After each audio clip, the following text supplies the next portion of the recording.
Hello student, good morning. आपका इससे previous जो टॉपिक था वो था मिरर के बारे में।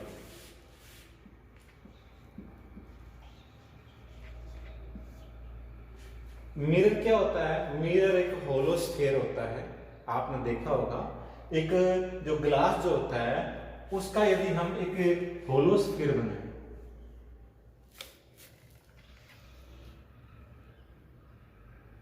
इस होलो स्फीयर को यदि हम क्या करें, पॉलिश कर दें,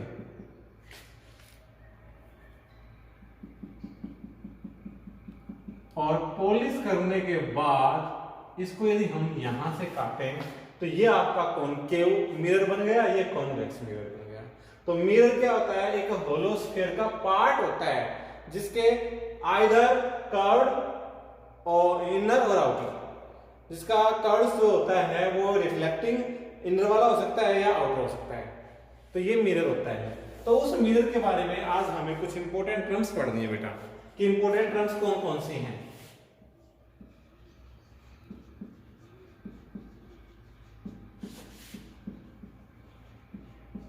इंपॉर्टेंट टर्म्स अबाउट मिरर। देखो, ये मिरर का होता है बेटा सेंटर। हालांकि जब ये स्फीयर होलो है तो सेंटर जो है वो एक इमेजिनरी सेंटर होता है, न कि एक्चुअल सेंटर होता है। यहां से लेके यहां तक यदि हम बात करें mn, it is the size of the mirror. Mirror का जो सेंटर होता है उसे हम बोलते हैं पोल।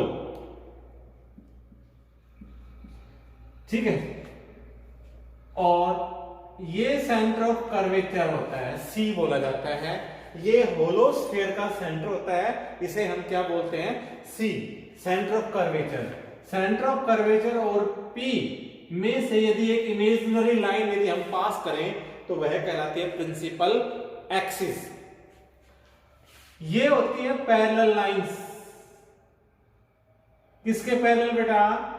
प्रिंसिपल एक्सिस के। और ये रिफ्लेक्शन के बाद जिस पॉइंट में से पास होती हैं वह पॉइंट कहलाता है फोकस पॉइंट या प्रिंसिपल फोकस। इस F और P के बीच की डिस्टेंस कहलाती है फोकल लेंथ। समझ में आ गया? तो हम अब ये बारी बारी से करते हैं। सबसे पहले हम बात करते हैं किसकी? पोल की। पोल क्या होता है? It is the centre of the mirror. यह जो मिरर होता है इसका क्या होता है? सेंटर होता है पोल, और इसे हम P से डिनोट करते हैं। दूसरा होता है centre of curvature. Centre of curvature क्या होता है? It is the centre of the hollow sphere. It is the centre of hollow sphere which has mirror is a part। यह C जो है इसको हम C से डिनोट करते हैं बेटा। यह उस होलो स्फीयर का सेंटर होता है जिसके मिरर क्या होते हैं? पार्ट होते हैं। तीसरा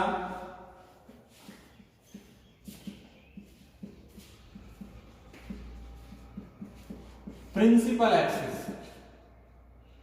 प्रिंसिपल एक्सिस क्या होती है? It is an imaginary line.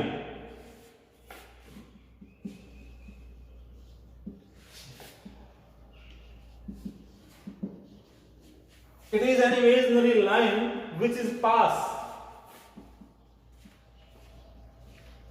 through C and P।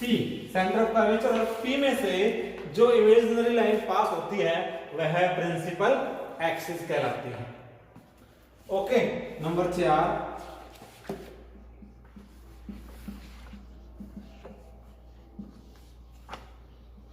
Principal focus, principal focus इसको हम एफ से डिनोट करते हैं। It is a point on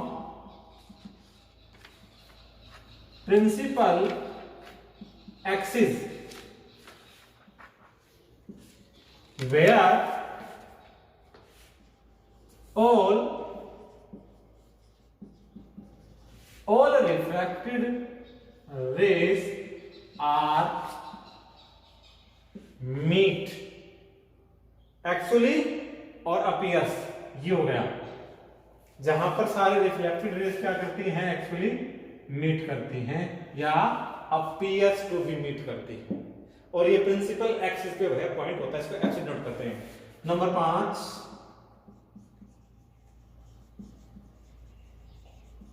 focal length, इसको हम शॉर्ट लेटर एफ से रिप्रेजेंट करते हैं। फोकल लेंथ क्या होता है, distance between the F and P, F and P. Focal length F और पी के बीच की क्या होती है, डिस्टेंस होती है। तो पोल हो गया, सेंटर ऑफ कर्वेचर हो गया, प्रिंसिपल एक्सिस हो गया, प्रिंसिपल फोकस हो गया, फोकल लेंथ हो गया, और सी से पी की डिस्टेंस क्या कहलाएगी,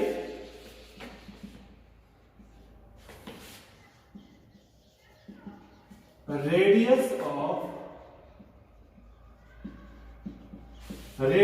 कर्वेचर। रेडियस ऑफ कर्वेचर क्या होती है, सी और पी के बीच की डिस्टेंस क्या कहलाती है, रेडियस ऑफ कर्वेचर। तो it is the distance from the centre to the mirror which is the part of the hollow sphere. यह वह डिस्टेंस होती है जो सेंटर से लेके और मिरर तक की होती है। समझ आ गया। और एक लास्ट में, हालांकि एनसीईआरटी में तो आपकी 5 ही है, पर एक अपर्चर हो रहा है 7वीं।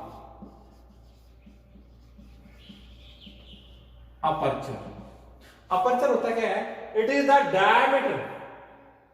Diameter of the lens. देखो बेटा, ये होलोस्फीयर जो है ना, इसका डायमीटर तो ये कहलाएगा, जबकि यदि ये मिरर है तो मिरर का डायमीटर ये कहलाएगा। It is the diameter of the lens perpendicular on principal axis. ये एक इमेजिनरी लाइन होती है अपर्चर। ये कुछ इंपोर्टेंट टर्म्स हैं अबाउट द मिरर। ओके, तो आप लोगों ने ये सारी इंपोर्टेंट टर्म्स जो है अपनी फेयर नोटबुक में जरूर लिखिए बेटा, देख के अपना, या तो यहां से देख लें या बुक से देख लें, ना मिले तो आप मेरे को बता दें एक बार। इसके बाद एक प्लेन मिरर जो है उसके बारे में एक छोटा सा टॉपिक आपका बचा हुआ है। क्या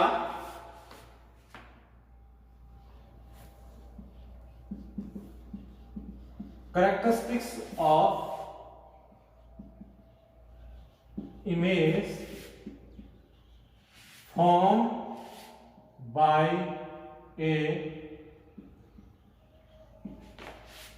plane mirror। प्लेन मिरर जो इमेज बनाता है उसकी क्या विशेषताएं होती हैं, क्या उसकी कैरेक्टरिस्टिक्स होती हैं। तो प्लेन मिरर आप लोगों ने सबने देखा होगा, ये एक प्लेन मिरर है, और ये वाला हम ले लेते हैं होरिजन, जिसको आप कह सकते हो जमीन वाला एरिया है। और यहां पे सपोज करो कोई प्लांट है, उस प्लांट की यदि इमेज बने प्लेन मिरर में तो कहां बनेगी, जितनी ये डिस्टेंस है उतनी ही दूर इसके पीछे यहां बनेगी। तो मतलब कहने का मतलब होता है, जितना सामने रखा होता है ऑब्जेक्ट उतना ही पीछे बनता है। इमेज ऑलवेज पीछे बनेगी, सेम डिस्टेंस होगी, इमेज पीछे बनेगी। और आपको पता है इमेज कैसे बनेगी बेटा, सीधी बनेगी। नंबर 1, एट सेम डिस्टेंस बनेगी। दूसरा, सेम साइजिंग बनेगी। तीसरा इरेक्ट बनेगी, और जो इरेक्ट होती है वो कैसी होती है, वह वर्चुअल होती है। चौथा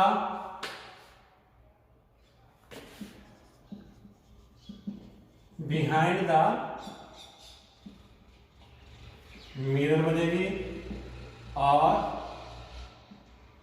can not be taken on screen. जो इमेज बनाता है प्लेन मिरर, उसकी जो इमेज है उसको हम स्क्रीन पे नहीं ले सकते। तो ये कुछ कैरेक्टरिस्टिक्स हैं किसकी, प्लेन मिरर जो इमेज बनाता है उसकी। ये भी आप लोगों को लिखना है अपनी कॉपी में एक्सप्लेन करके। इस अगले वीडियो में आप लोग ध्यान रखना, अपने पास स्केल, प्रकार, पेंसिल, इरेजर अपने पास रखना, व्हाइट पेज रखना, क्योंकि मैं इमेज बनवाऊंगा और वो आपको मेरे साथ साथ ड्रॉ करनी है अपनी कॉपी में, नहीं तो आप बना नहीं पाओगे। Okay, thank you.